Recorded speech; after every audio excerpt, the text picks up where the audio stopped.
Bulan pengampunan dosa. Setan dibelenggu.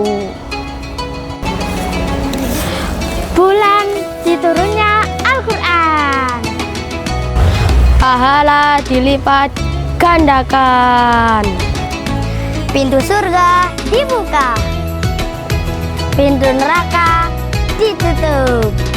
Turunnya malam Lailatul Qadar, malam 1000 bulan. Waktu mustajab untuk berdoa.